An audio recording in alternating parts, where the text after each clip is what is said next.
Hey, it's your old pal Randy, counting down the top 5 games that released in 2022. They may not be the best games, they may not be our favorite games, but they are our favorite games that released in 2022.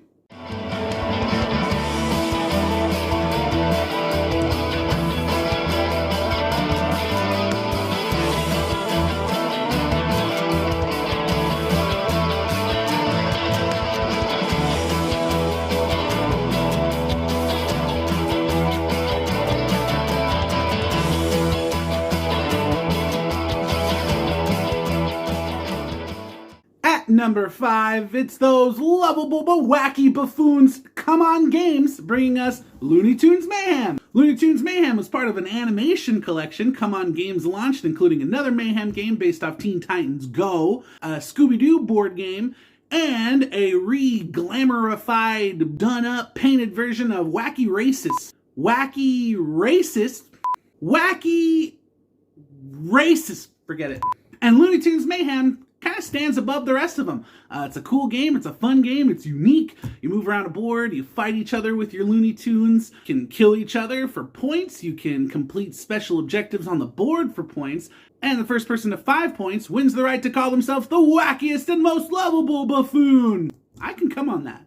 Now, the gameplay is nice, but where the game really shines is in its miniatures. We're going to highlight a few of them in the video, but man, these figures are top-notch. They're well crafted, they got great molds, and they're actually really nicely painted, which is a surprise because a lot of times you get painted miniatures with games and they are not good. But these figures are just top-notch.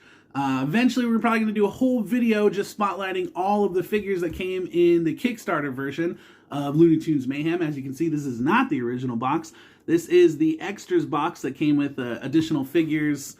I think maybe some other tiles, but mostly just new figures. Figures. Like, come on this. Come on! Number 5, Looney Tunes Mayhem. At number 4, Call to Adventure Epic Origins. Call to Adventure Epic Origins was the exception to the case. We wanted to stay away from any expansions that came out because there were some really great ones. But we wanted to stick to original games that came out in 2022. But this is a standalone expansion. It can be played on its own, and it does have unique rules and first player rules, which is the most important part of the game. Call to Adventure is essentially a card drafting game where you will complete challenges by throwing clickety-clackety little runes around, which are by far the highlight of the game. Call to Adventure has made its mark by not tossing die, but tossing runes. These runes are really nice. They're like domino style, so they're just nice to clack around in your hands. They feel good, they sound good. There's different symbols. You can activate different powers and different abilities based off the cards that you get, and throw more runes based off the symbols that you have in your story. The ultimate goal of this game is to create the coolest hero and the best story, but also have the most points from light and dark, trying to balance your evil and your good to become the coolest storyteller of them all. Always have to hype my boys at Brotherwise Games, the makers of my all-time favorite tabletop game, Boss Monster. We love you, boys! Now, of course, we had to kickstart this, so we went in for the deluxe book box, which is really nice. And all of your cards beautifully and nicely kept in this beautiful and nicely crafted box. We love stuff like this. Makes the game more fun to set up, makes the game more fun to play. Ooh, wow. Call to Adventure Epic Origins at number 4.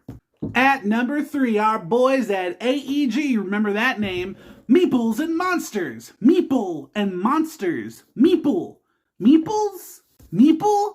Meeples and Monsters is a meeple bag building game where you'll buy new meeple that have special powers and abilities to attack monsters that are overrunning a prosperous town that you are trying to build. You'll take turns building buildings around a city map that will in turn make your meeple turn into other meeple, or allow you to buy certain meeple that'll be more powerful so you can attack more powerful monsters.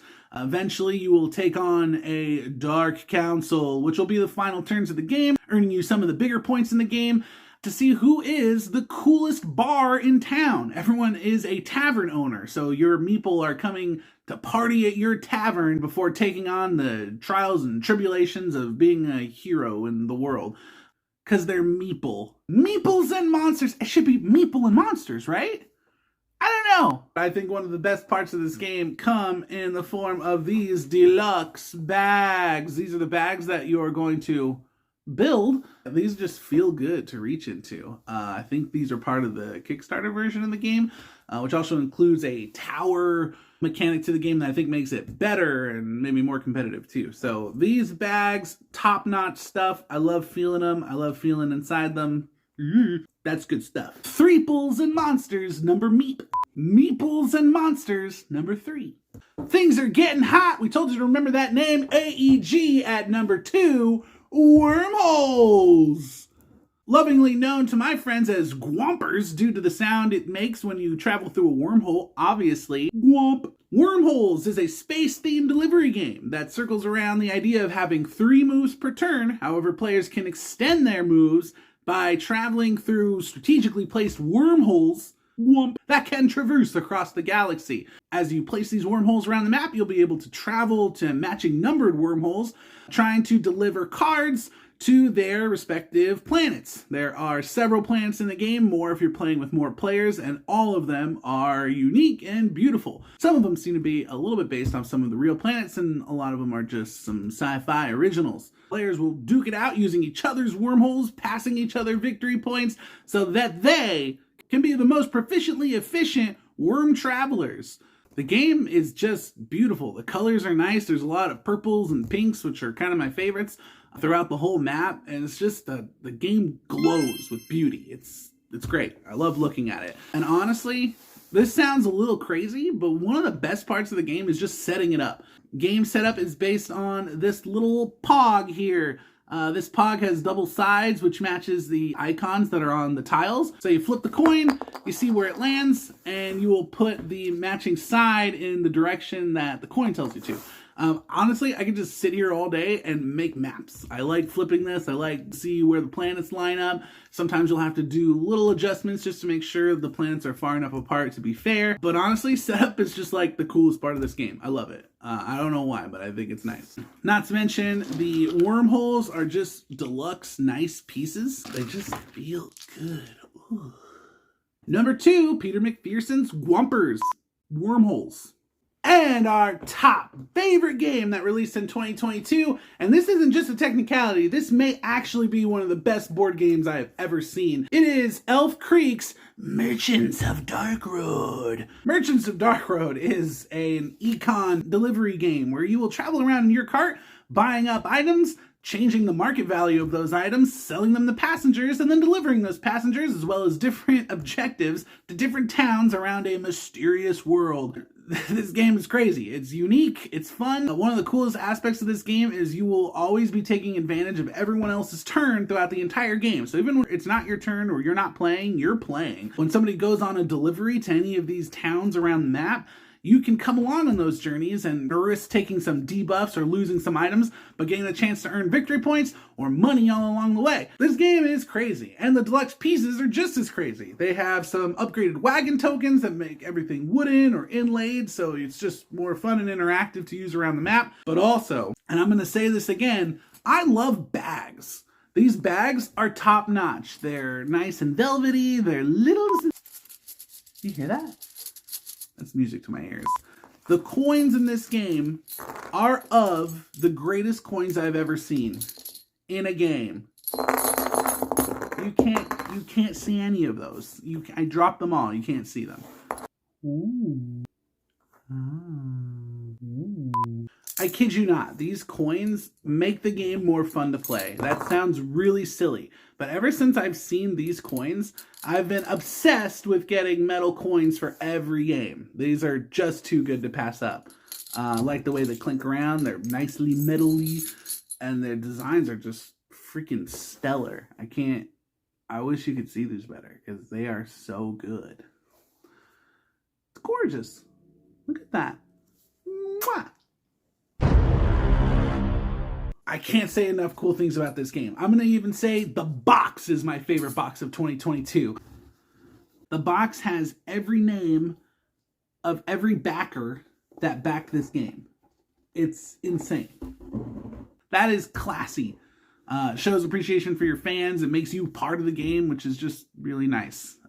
All in all, pieces, gameplay, the scoring, the theme of the game, everything is just good. This is probably one of my favorite board games of all time. Quickly has become one of my favorite board games of all time. Maybe we'll do a list of all those, but you're definitely going to be seeing this game again, and we will definitely be spotlighting it in its own video so you can see more of the pieces. Now, this game is a little bit of a labor of love because there is a lot of setup, it takes a long time to put away, and it kind of takes a long time to play. Say like 1 to 2 hours at least if you're playing with a couple of people, especially if they're new. But it's enjoyable all throughout. It is my favorite game of 2022, Merchants of Dark Road.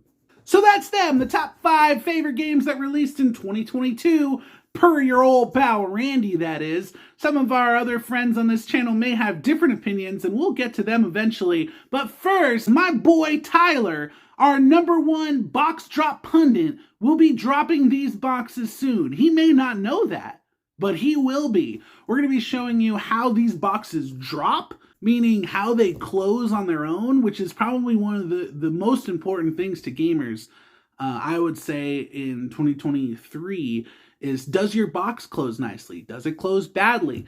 Does it close slowly? Does it close quickly? So stay tuned for that. I'll also be doing some playthroughs with my buddies, showing you the ropes, learning some of the rules, and playing with bags. So follow us on Instagram, follow us on TikTok, and most importantly, like, comment, subscribe, do all that stuff you do for your favorite YouTubers so we can bring more board games to the table and you can keep hanging out and imagining a world with your old pal Randy. For sound. Honk!